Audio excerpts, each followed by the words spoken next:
Jadi ada orang tanya kat saya, wajib ke nak ada final exam ini untuk kita ukur CLO. Macam saya kata tadi, okay, kalau MQA dia kata tak wajib. Tak wajib ada final exam. Tapi wajib ada summative assessment. Jadi assessment yang berbentuk summative tu boleh jadi dia adalah alternatif.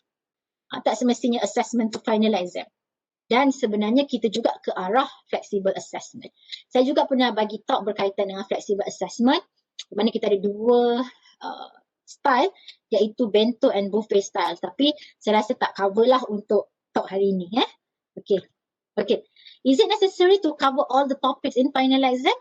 Is it necessary to include all level of Bloom taxonomy in the final exam? Okay, my answer is yes.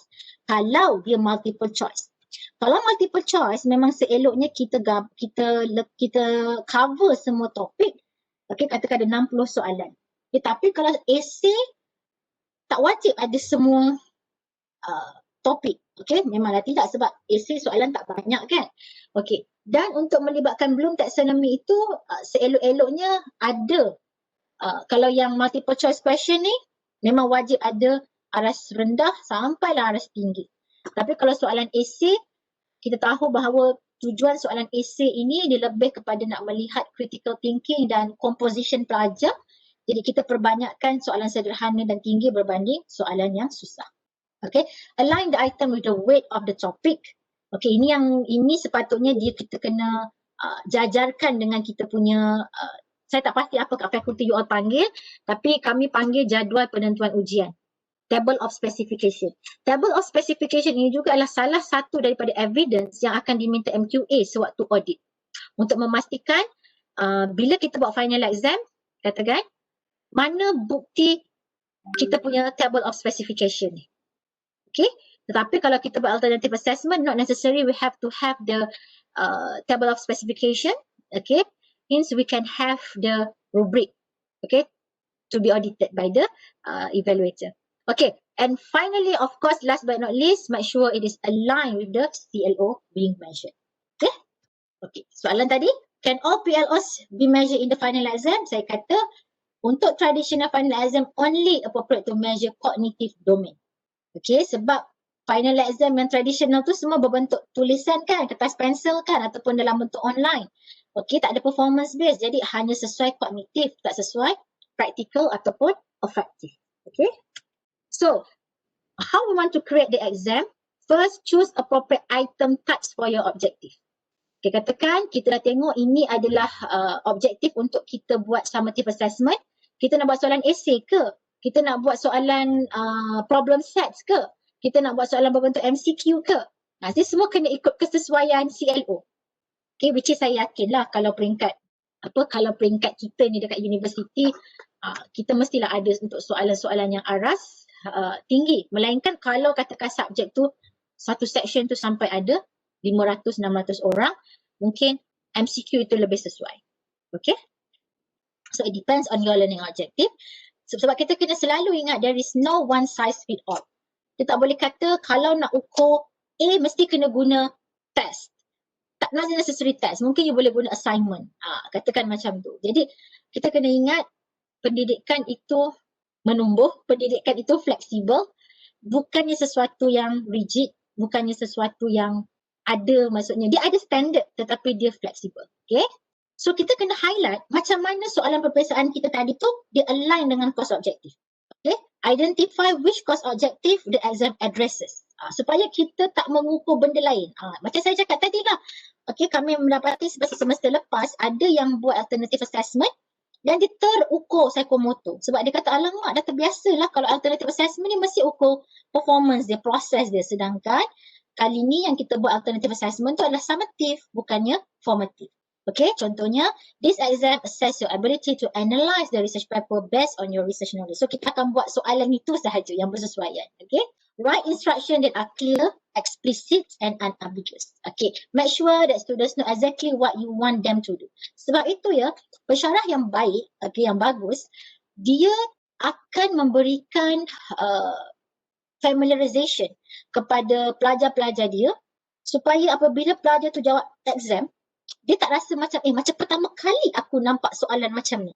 Katakanlah dalam kelas tak pernah buat tentang case study, tak pernah buat critical analysis, tak pernah buat article review. Dalam kelas tak pernah buat. Tiba-tiba kat exam buat. So you have to remember one thing. The good formative assessment is the one that scaffold to summative assessment. So let's say you want to administer the case study in your final exam. You have to make sure that you ever train them or give exercise to them regarding on case study. Kita tak nak macam, alamak tak pernah nak jawab macam mana ni. So kita bimbang, kadang-kadang mereka boleh jawab tetapi formatting dia, style dia tak capai sebab dia tak ada kebiasaan di situ. Jadi sebab itu saya kata be more explicit about your expectation. Jangan expectation tu hanya berlaku semasa summative saja. Biasakan dengan soalan-soalan semasa dalam kelas.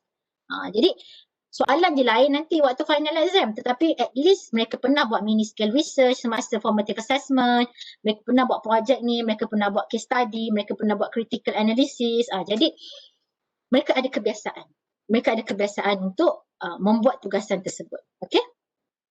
Dan juga contohnya lain, ini contoh mudah, ni contoh teknikal. For example, to specify if you want answer to be written in paragraphs or bullet points, or if you want students to show all step in problem solving. Jadi benda-benda ni semua, expectation ni sebenarnya you boleh berikan kepada pelajar waktu formative assessment.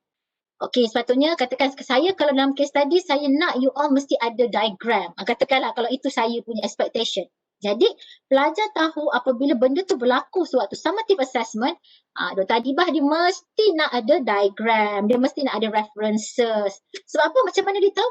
Sebab dia dah biasa buat semasa formative assessment dulu. Ingat tu. Okay. Write instruction that preview the exam. Okay, student test taking skills may not be very effective, leading them to use their time poorly during an exam. Okay, jadi kita kena write instruction tu clearly. Jadi contohnya kenalah cakap soalan dia berapa soalan, berapa masa dia, apa jenis soalannya, apa kena hantar. Ini biasa. Ini kalau bukan soalan take home exam pun, soalan dekat day one pun kita kena bagi arahan tersebut. Okay. Okay, ini soalan kena direct.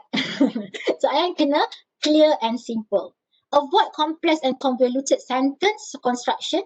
Double negative. Okay, double negative contohnya kat soalan tu. Saya tidak suka, tidak, bawah apa? Tak boleh lah. Jadi confusing. Also in multiple choice question, avoid using absolutes such as never, okay, or always, which can lead to confusion dan juga lead to the right answer sebenarnya. Bila kita kata tak ada seorang pun manusia dalam dunia ini, macam ayat tu overclaiming. Jadi macam pelajar tahu ini jawapan salah ni. Takkanlah semua manusia. Contohnya macam tu. Ataupun mestilah semua manusia so jawapan dia betul. Jadi elakkan soalan-soalan yang mana pelajar tu dia dapat jawab bukan disebabkan dia faham. Tetapi disebabkan sentence kita tu macam bagi hint leading kepada jawapan. Okay, of course you have to vet. Yang ni tak ada masalah lah sebab dekat UTM ni kita memang wajib buat vetting. Cuma vetting tu hendaklah seseorang yang pakar dalam bidang ataupun biasa dengan subjek tersebut. Kita tak nak pesara-pesara ni vetting hanya dalam bentuk formatting. Vetting tu hanya bentuk apa kata orang? Soalan ejaan tu betul ke salah kan. Kalau setakat macam tu saya rasa ramai je orang boleh buat vetting maksudnya tak perlu pesyarah buat vetting lah kalau setakat formatting tu. Okay, tapi kita nak pesyarah yang mana bila dia baca dia tahu soalan ni dia boleh mencapai CLO yang hendak diukur. Sepatutnya ketua jabatan memang dah berikan pilihan kepada pesyarah. Macam kami kat fakulti kami dah diminta pada 19 hari bulan hari tu untuk nyatakan ada final exam ke tak. Okay, kalau katakan nak tukar, yang lepas, COVID yang pertama dulu, kita memang dibenarkan ubah. Kalau katakan CI mula-mula kata tak nak final exam, tiba-tiba tak nak. Yang dulu boleh sebab dia memang sangat urgent kan, macam emergency lah. Tapi yang kali ini sepatutnya tak berlaku sebab kita memang dah tahu bahawa kita akan menghadapi pembelajaran secara dalam talian sehingga ke akhir semester. Jadi sepatutnya kita dah fikirkan benda tu semasa kita buat CI pada minggu pertama hari tu. Tapi kalaulah kata nak tukar juga, ini kita kena tanya kita punya ketua jabatan ke, kita punya director lah. Boleh lagi ke tak boleh. Macam kami last hari tu 19 hari bulan 12 kalau ada apa-apa sebarang perubahan. Jadi akan dibawa ke JKA untuk JKA approve. So jawapan saya adalah boleh, tak ada masalah. Tetapi sepatutnya benda ni dah berlaku pada minggu pertama dan sekiranya nak ubah lagi juga bergantunglah tertakluk kepada fakulti. Okay, sebab saya rasa untuk semestinya dia tak emergency seperti semester lepas. Semester lepas MQA pun kata kalau pembelajaran tu baru nak cecah 70%, kita cover syllabus, dah boleh consider as kita dah habis satu kursus tu. Okay, tapi nampaknya kali ni tak ada dah sebab kali ni kita lebih bersedia. Okay, kita lebih bersedia. Okay, so next. Berapa lama pelajar nak kena jawab ni? Jadi kalaulah setakat soalan yang mana soalan tu sebenarnya soalan yang sama mereka kena jawab kat Dewan Peperiksaan. Cuma sekarang ni mereka kena bawa balik rumah sahaja. Okey? Kita tahu kalau soalan tu adalah soalan dekat Dewan Peperiksaan, itu adalah soalan closed book. Bermakna soalan tu senang tau. Senang. Jadi kalau setakat kita nak pelajar tu buat benda yang sama, take home exam, tapi soalan tu semua restricted, yang senang-senang sahaja, so you all kena beri masa yang singkat. Singkat tu maksudnya sama macam mana dekat Dewan Peperiksaan. Katakan 3 jam. 3 jam je lah. Tambahlah sikit 15 minit untuk mereka set up komputer sebelum, 15 minit untuk mereka set up komputer selepas. So 3 jam setengah. Itu kalau soalan yang kata orang memang sama sebiji macam close-ended. Tetapi dalam kes kita sekarang ni, kita tak nak soalan macam tu banyak sangat. Kita nak soalan yang banyak extended ataupun restricted yang tak ada jawapan secara direct. So kalau dalam keadaan begini, macam saya kata tadi, cuba jawab. Cuba jawab, okay. Berapa masa yang you all ambil, you all boleh times 3. Okay, so tengok kalau nampak-nampak, perlukan 3 hari, perlukan 2 hari. Why not? Boleh. Boleh. Jadi kalau macam kami, di school kami, guideline kami, tak pastilah guideline ini sama tak dengan UTM Lead, tapi kami kalau take home exam, masa yang paling minimum adalah 3 jam. Masa yang paling maksimum adalah 3 hari. Kalau yang traditional take home. Tetapi kalau yang alternative assessment, masa yang maksimum adalah 1 minggu. Okay? Okay, itu mungkin berdasarkan kepada literature. Okay, tapi macam mana pun, literature tu apa? Literature tu adalah by practice. Okay, katakan semester lepas kita buat tak ada masalah, itu literaturenya lah. Maksudnya kita boleh buat catatan bahawa memang tak ada masalah buat alternative assessment seminggu. Tapi katakan ada pensyarah menghadapi masalah, buat alternative assessment seminggu, tak cukup katakan. Okay, tak cukup. Which is mungkin dia perlukan 2 minggu. So kita kena tengok dulu. Kita kena nilai sesuai tak sebenarnya 2 minggu. Tapi so far ni kebanyakan literature mengatakan cukup alternative assessment yang summative bukan formative tau. Summative 7 hari cukup insyaAllah. Okay? Alright. Okay, ini pun soalannya berkait juga macam Dr. Firdaus tanya tadi. Consider the point value of different question type. Of course, okay. Bermakna soalan yang susah, soalan yang memerlukan jawapan yang banyak, biasanya soalan tu adalah soalan yang cover CLO kita yang banyak. Soalan macam ini sepatutnya memberikan markah yang lebih untuk pelajar. Sebab weight dia lebih, CLO dia lebih, pemberat dia lebih, SLT dia lebih. Jadi markah kena lebih dekat soalan-soalan yang begitu. Okay. Ini kena boleh, ini sama je lah apa yang saya terangkan tu sama dengan kat bawah-bawah ni. Is in creating essay exam untuk take home exam.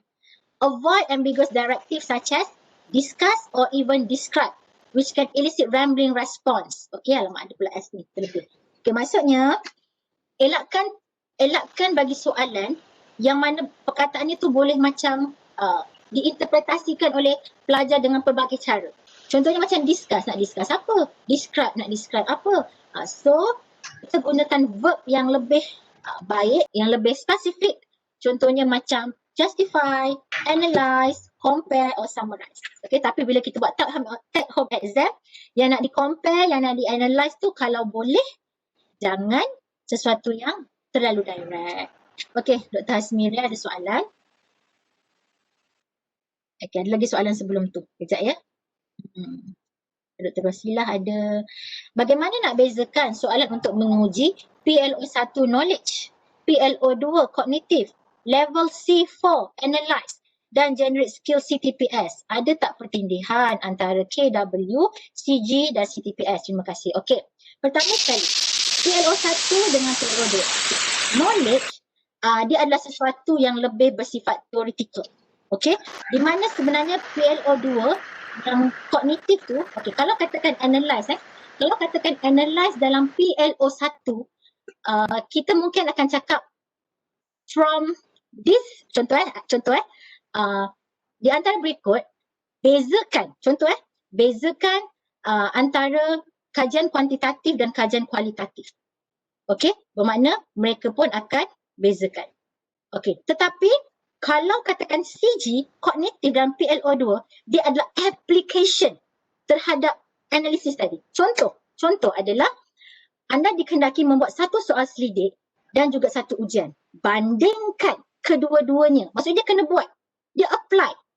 Okey, di mana CG ni sebenarnya dia lebih sesuai dalam keadaan higher order thinking. Dua-dua sama, dua-dua sebenarnya satu knowledge tu lebih kepada theoretical dia, tetapi CG ni lebih kepada application dia. Okay, lebih kepada application dia. Alright. Kemudian yang CTPS, Critical Thinking and Problem Solving, itu adalah kemahiran generik. Bermakna dia bukan mengukur konten, subjek matter kita. Dia lebih kepada information searching kita, dia lebih kepada macam problem solving kita, yang mana mungkin secara tidak langsung dia ada kaitan, tetapi dia lebih kepada you punya generic skills, you punya living skills, you punya application of the real world berbanding dengan PLO1 knowledge tadi. Okay, ingat so kalau CTPS tu dia sepatutnya tak keluar dalam final exam.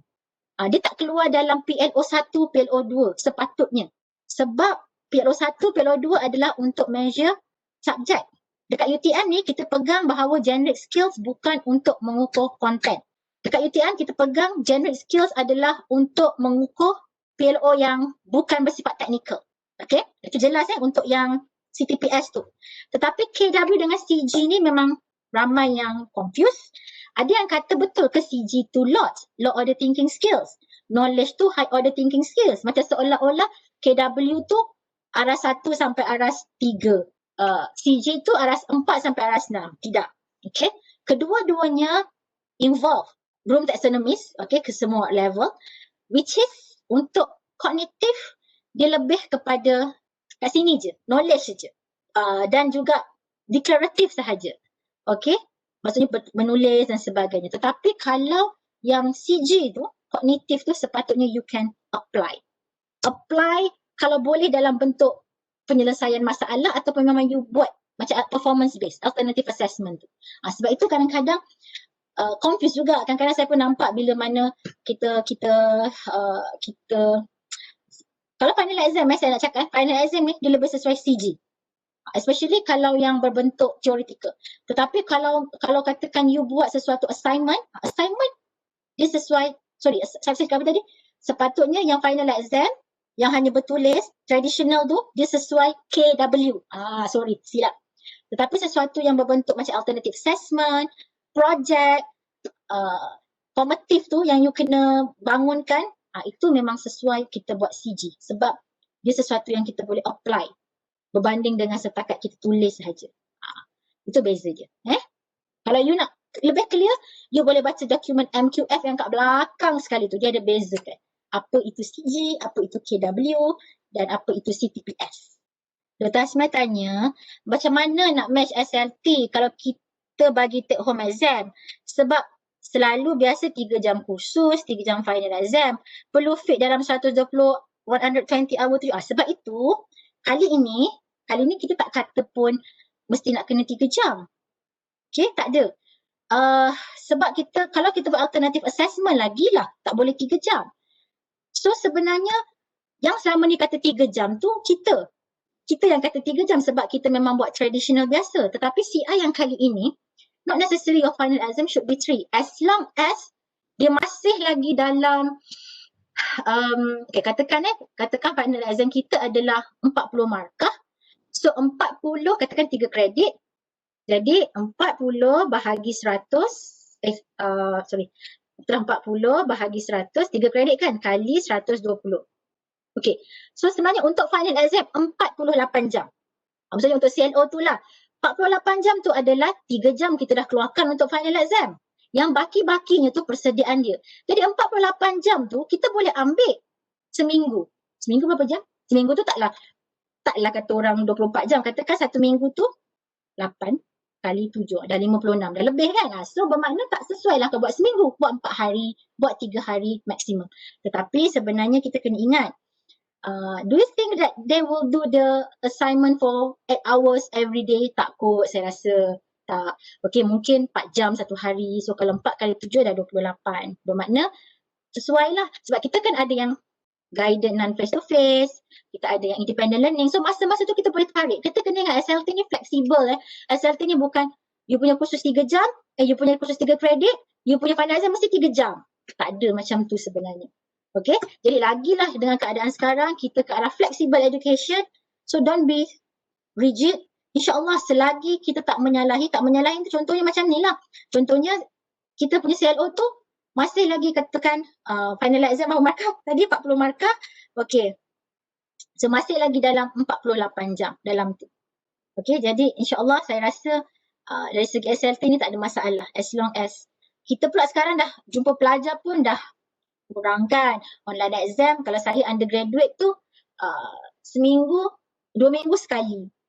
Jadi banyak yang lebih kepada asynchronous lah berbanding synchronous. Okay. Kalau sampai hari exam, kelas dengan subjek lain, tak mengapa kan? Sebab itu, macam kami, kat fakulti kami ada buat jadual. Jadi memang kami dah sediakan masa-masa tu. Ini bukan kerja kita, Dr. Firdaus. Ini memang fakulti memang berhempas pulas tengok jadual ni. Memang memang salute lah pada mereka. Sebab itu kita kena, sebab itu macam kami dah start kena bagi soalan periksa besok. Skul kami kena bagi jadual periksa esok. Bukan sebab kenapa, sebab mereka nak susun jadual ni lah. Tak nak ada clash. Tak nak kita bagi seminggu, lecturer lain pun bagi seminggu dalam tempoh yang sama. So tak boleh. Sebab itu kenapa kita kena bagi soalan periksa tu awal. Okay, so jangan risau. Dr. Firdaus itu fakulti akan bantu kita untuk uruskan. Okay, Dr. Lu. Ya. Kejap Dr. Hasmira. Yang 120 jam tu memang kena. Okay, yang 120 jam tu memang kena. Sebab 3 kredit memang 120 jam. Okay. Ya, 3 kredit memang 120 jam. Betul. Final exam tu yang kita boleh bermain-main dengan, kalau katakan final exam 50 markah, bahagi dengan 100, kali dengan 120, bermakna 60 jam kan. Bermakna final exam kita tu dalam keadaan inilah, dalam keadaan CLO tu tadi. Weight yang kita berikan untuk CLO tersebut. Kadang-kadang kan ada pesyarat, setiap CLO tu ada final exam. Pandai-pandailah bagi kat situ. Kalau macam saya punya final exam memang dekat CLO 1 je. Sebab saya pun tak nak pening kepala. Okay, alright. So contoh this is a poor item. Bincangkan kajian kualitatif dan kuantitatif dalam pendidikan. Okay, which is yang ini, kalau kita nampak bincangkan tu tersangat umum. Okay, alright. Bandingkan bagaimana kajian kuantitatif berbeza dengan kajian kualitatif berdasarkan falsafah, persampelan, instrumentasi. So nampak yang ini dia lebih direct. Okay, lebih khusus, lebih spesifik, dan kita boleh mengelakkan daripada pelajar tu dia rambling lah dekat dalam soalan tu, macam-macam dia jawab. Padahal nanti katakan tak memenuhi apa yang kita nak. Jadi this is a better item. Okay, tadi saya ada nampak satu statement dalam chat.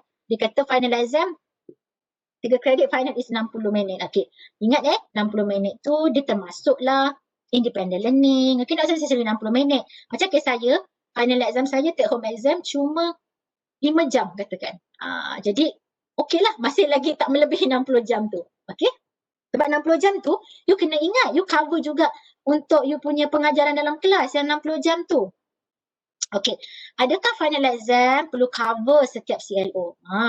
Bagi saya, kalau dulu ni sebelum COVID lah. Bila kita kata final exam memang kognitif sahaja. Okay, tetapi sekarang kita dah ada sedikit peluang selain daripada kognitif, kita boleh ukur psikomotor melalui alternative assessment. Kalau you tanya saya, adakah setiap final exam perlu cover setiap CLO? Saya akan jawab tidak. Sebab dengan syarat provided saya biasa meletakkan CLO 1 saya adalah secara umum. Contoh, at the end of the lesson, student should be able to katakan solve the related problem in educational measurement and evaluation from the easiest issue to the most complex issue. Dalam kurungan saya letak kognitif 1 hingga kognitif 6. Kalau katakan saya nak buat kognitif lah, ini dulu. Sebab dulu tak ada psikomotor boleh ukur dalam final exam. Jadi saya dah memberi ruang kepada CLO2, CLO3, CLO4 untuk hanya diukur untuk assignment, hanya untuk diukur dengan projek, hanya untuk diukur kemahiran generik. Bermakna CLO1 ni biasa memang saya fokuskan untuk quiz, untuk test, untuk final exam. Okay, jadi kalau you tanya saya, sebab itu pentingnya CLO1 ni, ayat you tu kena seolah-olah dia embed semua benda dalam you punya subjek tu. Berbanding dengan CLO2, 3, 4, dia lebih kepada specific skills yang memang PO you nak ukur. Apa specific skills tu? Communication skills, okay, mungkin technical skills, psikomotor.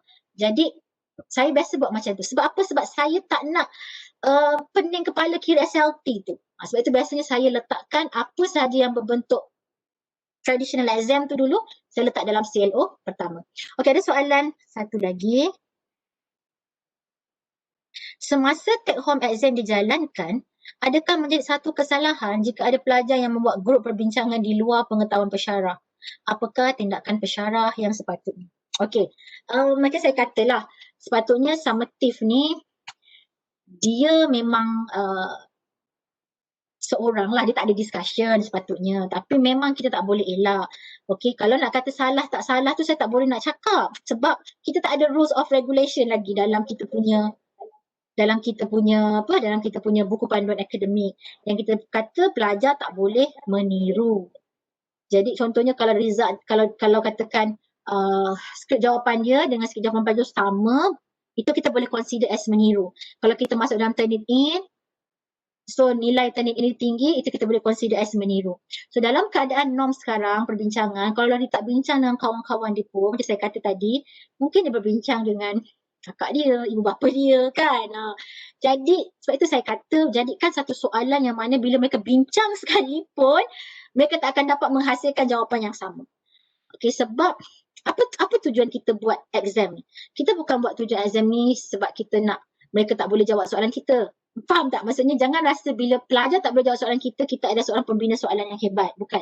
Soalan dibina kerana kita nak tengok ability mereka at the end of the, kalau summative lah, at the end of the course. Okay, jadi bila mereka dah buat tu, walaupun mereka berbincang sekalipun, tetapi macam saya kata tadi, the organization, the structure, the maturity of the answer, walaupun point mereka sama, tetapi daripada justification, reasoning yang diberi, evidence yang dia berikan, kita boleh bezakan lagi sebenarnya kualiti siapa lebih baik.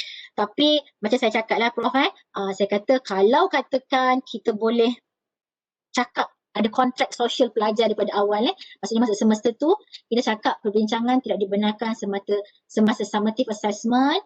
Okey, jadi itu kontrak kita dengan pelajar lah. Tetapi dari segi panduan akademik, itulah yang saya boleh kata. Kita tak ada kata tak boleh berbincang, tapi kita kata tak boleh meniru. Jadi konteks meniru dalam sekarang ni, berbincang tu kita tak boleh kontrol, tapi kita boleh kontrol dari segi jawapan pelajar, sama ada sama skripnya tu, ataupun dari segi Turnitin. Itulah kita boleh tangkap sebagai meniru. Okay, Prof? Okay, so saya bagi lagi contoh. Ini contoh per item and better item. Satu dia kata dia suruh kita analisis kepentingan memohon kebenaran dan pengakuan daripada responden semasa membuat kajian. Maksudnya kita suruh mereka analisis apa sebenarnya kepentingan bila kita nak buat kajian ni, kena minta izin orang yang kita nak jadikan responden. Tapi kalau better item, berikan ulasan anda berkaitan kepentingan meminta kebenaran daripada responden semasa membuat kajian. Berikan contoh atau situasi bagaimana kepentingan ini boleh dibandingkan semasa memohon kebenaran responden dalam soal selidik yang kuantitatif tu, dan dalam membuat soalan temu bual semasa buat interview. Jadi kalau you nampak soalan open-ended ni, dia kena tak boleh terlalu umum. Dia tak boleh terlalu umum sebab you akan dapat jawapan yang sangat mencapah nanti. Sangat mencapah. Ya, kalau macam ni, walaupun dia agak spesifik, tetapi jawapan pelajar masih boleh pelbagai. Okey? ini kalau ini saya akan kata dia adalah restricted. Dia bukannya extended. Okay? Jelaskan apa yang dimasukkan dengan paradigma penyelidikan secara post-positivism. Ini soalan yang kalau saya tak galakkan untuk open book. Sebab ini memang pelajar, dia type sahaja, dia boleh dapat apa itu post-positivism dan dia boleh ikut, dan dia boleh rephrase ayat sahaja. Okay? So, apakah pegangan asas di sebalik paradigma penyelidikan secara post-positivism dan bagaimana ia berperanan dalam pendekatan kajian secara kuantitatif? Ini better. Walaupun better, tapi ada sedikit part tu dia memang masih boleh dapat jawapan secara direct, tapi at least yang bawah ini dia tak boleh dapat jawapan direct. Part bawah. So, kita sebagai subject matter expert sebenarnya kita lagi tahu benda ni boleh dapat secara direct ke tak daripada sumber-sumber yang terbuka. Okay? So, another tips, specify expectation and scoring procedure. Sebab student dia nak tahu bukan sahaja total point value of each response, but also how you will evaluate their work and what components you will prioritize. You ambil kira spelling ke, grammar ke, okay, use of reference ke, writing style. Ini semua kena jelas. Ini kena semua jelas dalam arahan supaya pelajar pun dia boleh perform seperti mana yang you nak. Especially alternative assessment. You kena cerita semua ni. Kalau extended dengan restricted tu dia macam tak susah sangat sebab student dah biasa kan. Okay. Suggest time allocation and limitation. Okay. Plan for and articulate the amount of time students should spend responding to each essay question.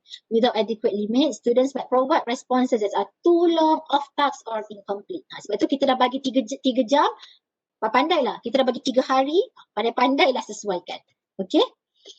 Okay, ini yang macam saya banyak kali cakap. Avoid the item that can get the answer directly from materials. Okay. Ask student to put themselves in the shoes of professional. Ini sebenarnya sebagai satu cara macam mana kita sebagai seorang pensyarah nak bina item. Sentiasa buat soalan yang mana kita minta mereka jadi, kalau macam saya, pelajar tu jadi cikgu, pelajar tu dah jadi macam ahli pengukuran ke. Okay. So kita bagi dia soalan-soalan yang case study, real world condition, okay, yang mana memang keadaan ni kebiasaannya jarang ada dapat jawapan direct daripada internet. Okay. Okay. Ataupun kalau rasa macam alah tak biasanya nak bina soalan, bolehlah saya bagilah sikit-sikit ni contoh. Kita boleh guna Socratic questions dengan kita boleh guna Bloom taxonomies. Okay, contoh macam Socratic questions ni. Okay, kalau nak clarification questions, okay, what do you mean by, ataupun using your own word, what do you mean by? Could you put this another way? What do you think is the main issue? Could you provide an example? Could you expand upon that point further? Maksudnya ini semua ayat-ayat yang mana dia boleh divert soalan tu supaya tak dapat jawapan secara direct daripada internet. Contoh assumption, why would someone make this assumption? Okay, what is contoh validity assuming here?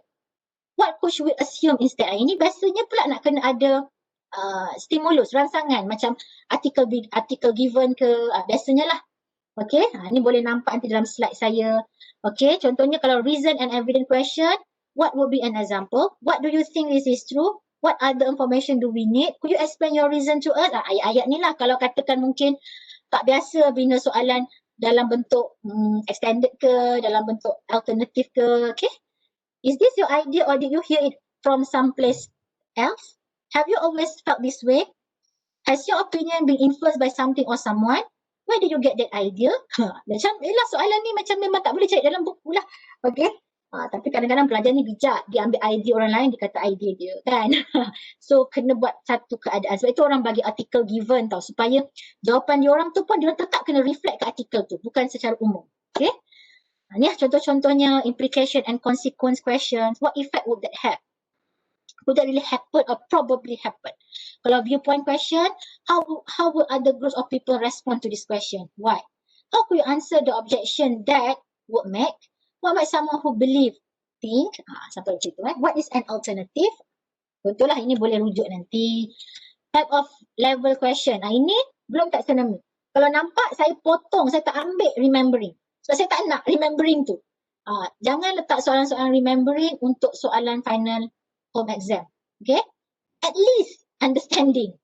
Okay, macam mana nak create soalan tu? In your own words. Explain how. What did X mean when? Give an example of. Provided bukan sesuatu yang again saya kata boleh dicari secara direct daripada internet. So apa saya selalu buat, saya cuba type balik, tengok jawapan dia, tengok kat internet tu adakah jawapan dia banyak sangat boleh membantu ke tidak. Sebab itu saya kata again, kalau boleh you berikan stimulus, rangsangan. Apa rangsangan tu? Artikel, buku yang mereka memang kena gunakan untuk analyze, okay? How would you use and applying untuk gunakan? What examples can you find to how would you solve using what you have learned? What would be happen if? Saya bagilah ini adalah contoh-contoh. Ini analyzing, ini evaluating, okay? So, saya rasa itu saja. Ini creating. Creating ni sangat bagus lah. Okay, saya rasa itu saja. Mungkin saya buka setengah jam ini untuk question and answer. Okay, salam. Adakah sesuai jika soalan final terlalu kerap? Tanya tentang pendapat. Apakah pendapat anda? Kalau soalan tu extended response, you kena kawal pendapat tu macam tadi. What is your opinion about and give justification and justify. Katakan boleh, tak ada masalah, tetapi ada tetapinya. Tetapi you pun kena ingatlah you ada JSU. Kalau semua tanya pendapat saja, semua evaluation. So mana synthesize-nya, mana application-nya, mana analisisnya. Jadi taklah semua, taklah terlalu kerap. So sebab itu pentingnya ada jadual spesifikasi ujian. Terima kasih Dr. Tuti. Okay. Boleh Doktor? Dr. Syahidah? So pentingnya kita ada table of specification tu. Jadi taklah soalan kita ni asyik-asyik mengikut pendapat anda. Okay? Boleh mengikut pendapat anda untuk C5 evaluation boleh. Okay? Ada soalan lagi? Okay, ada satu soalan. Okay, boleh type. Kalau tak nak type pun boleh unmute. Okay, from Dr. Zaharia. Kalau soalan multiple checkbox dan markah melebihi 1 markah setiap soalan. Okay, aras mungkin C2. Sesuai tak untuk final assignment sebagai salah satu cara untuk pelbagaikan MCQ? Okay, maksudnya multiple checkbox dan markah melebihi 1 markah setiap soalan. Aras mungkin C2, understanding lah kan? Sesuai tak untuk final assessment sebagai salah satu cara untuk pelbagaikan? Sesuai, boleh, tak ada masalah. Okay, provided saya tak pastilah yang checkbox ni, melainkan kalau checkbox ni UTM e-learning kita boleh buat tak? Kalau secara online. Saya tak pasti multiple checkbox tu. Boleh. Boleh Okay, kalau boleh, dan senang lah. Maksudnya boleh guna e-learning lagi. Maksudnya not necessary you bagi hard copy ke. Boleh, saya setuju. Cuma kena pastikan soalan tu dia align dengan aras dalam JPU. Tak terlalu rendah dan tak terlalu tinggi lah. Bukan tak terlalu, maksudnya ada variation daripada soalan C1 sampai C6. Cuma kalau checkbox ni, adakah dia sesuai untuk soalan tinggi atau tapi doktor dah katakan mungkin arah C2. Boleh, tak ada masalah. As long, sebab MCQ tu bentuk saja, yang penting dia adalah soalan berbentuk objektif. So nak buat MCQ ke, nak buat true false ke, nak buat order ranking ke pun boleh. Structure ke pun boleh. Okay? Cuma kadang-kadang kalau kita guna online tools ni, itulah sama ada kalau e-learning dia boleh provide, maksudnya pelajar tick terus boleh keluar auto marking, itu sangat bagus lah. Tapi kalau tak ada yang boleh buat auto marking, takkan kita nak marking pula kalau ramai sangat kan. So kadang-kadang kita terpaksa pula ikut features yang ada dalam kita punya online tools tu. Doktor, macam mana dengan soalan jenis pengiraan? Contohnya subjek matematik. Okey, tadi pun saya ada tunjuklah sikit contoh subjek matematik, walaupun taklah matematik sangat kan ni. Yang macam dekat saya punya slide ni tadi. Okay, mathematics ni, first apa-apa sahaja kembali pada PLO dan CLO dulu. So, saya tak pasti CLO, PLO Dr. Zaihan nak ukur apa. Tetapi kalau boleh memang berilah, kalau soalan matematik lagilah memang banyak permasalahan yang mana tak boleh ditiru. Sebab pelajar memang kena selesaikan ikut jalan kerja dia sendiri. Macam kes ni pun saya bagikan satu isu di mana pelajar kena faham apa calculation yang terlibat, okay, dan mereka akan diberi answer. Nampak ini bukan ABCD ni bukannya jawapan tau. ABCD ni adalah dalam kes saya ABCD ni adalah B ni kalau orang jawab soalan 5 orang jawab B, 10 orang jawab A. Ini macam satu multiple choice questions. Jawapan betul B, 5 orang dijawab. Saya suruh cari index difficulty dengan discrimination. Jadi kalau soalan matematik bagi saya tak ada masalah. Maksud saya tak ada masalah tu adalah kalau you nak buat take home exam sekalipun, saya rasa you bimbang kalau orang lain yang buatkan Kalau you bimbang begitu, you buat yang with invigilation lah, yang mana pelajar kena masuk dalam breakout room, ada beberapa orang. Jadi kalau you takut macam orang lain yang buatkan kan, sebab dia matematik kan, okay, so saya rasa take home exam tak sesuai lah kot untuk you. Kalau you rasa macam you takut pengiraan tu orang lain yang buatkan.